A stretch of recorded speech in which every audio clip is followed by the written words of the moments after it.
Hi guys, Assalamualaikum and welcome back to another brand new video. তাহলে চলেন আজকে একদম রং বেরঙের একটা নতুন পেইন্টিং করা যাক। আজকের পেইন্টিংটা করার জন্য আমি অ্যাক্রিলিক কালার ইউজ করব এন্ড আমার যে বড় নোটপ্যাডটা আছে সেটাতে আমি আজকে করব। আমি আগে থেকে এটাকে এঁকে নিয়েছিলাম, তাই এখন শুধু রং করার পালা। আজকে সকালবেলা ফেসবুক স্ক্রল করতে করতে আমার সামনে হঠাৎ করে এই সুন্দর একটা ছবি ভেসে আসে এবং এই ছবিটা আসলেই একদম রিয়েল ছবি থেকে নেওয়া। আমি পেইন্টিংটা জানি না কতটুকু করতে পেরেছি, বাট এর অ্যাকচুয়াল ছবিটা আর দেখতে অনেক অনেক সুন্দর এবং এর মধ্যে একদম বাস্তবতা রিয়েলিস্টিকটা এত বেশি ফুটে ওঠে, আপনি নিজে দেখে এর প্রেমে পড়বেন বারবার।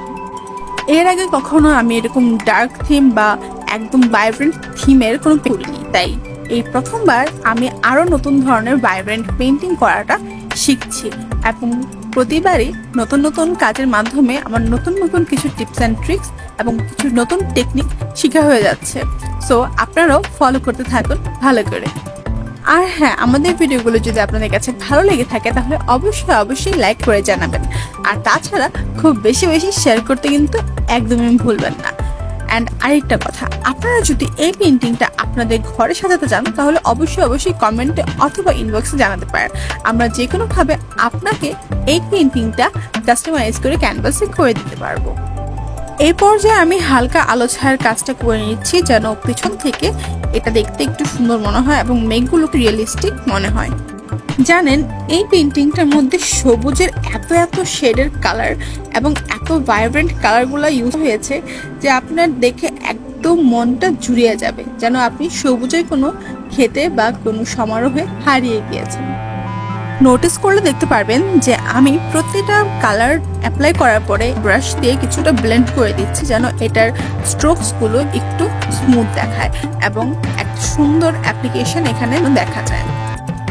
এখন আমি আমার যে সামনের যে ঘাস পাতা লতা যেই বনজ জঙ্গলটা আছে এটাকে একটু ফুটে তোলার জন্য, হাইলাইট করার জন্য সবুজেরই একদম হালকা যে শেডটা আছে এটাকে ইউজ করছে এবং এই প্রত্যেকটা কালারে আমি আমার নিজের আন্দাজ মতো বানিয়ে নিয়েছি। আপনারা চাইলে আপনারা নিজেরাও বানাতে পারেন, আপনাদের প্রয়োজন অনুযায়ী। আমরা আর্টিস্টরা আসলে কালার কাস্টমাইজেশন করেই থাকি।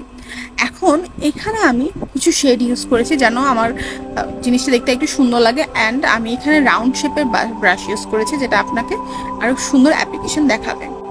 এখন আমি আমার যে দূরের ঘরগুলো আছে সেগুলোকে ভালো করে কালার করে নেব।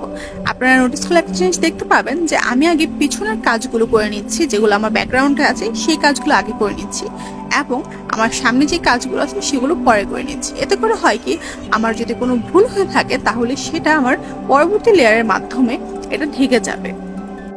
এখন আমি আমার দূরের যে ডিটেলের কাজগুলো আছে এগুলোকে করার জন্য মার্কার পেন দিয়ে পিছনের গাছ লতা পাতার কিছু ডালপালা আমি এঁকেব এবং সামনের দিকেও সেম একইভাবে আমি এঁকে নিব এবং পাশাপাশি হালকা সবুজ রং দিয়ে বা মনেস্ট্রাল গ্রিন দিয়ে আমি পাতাগুলো এঁকে নিচ্ছি।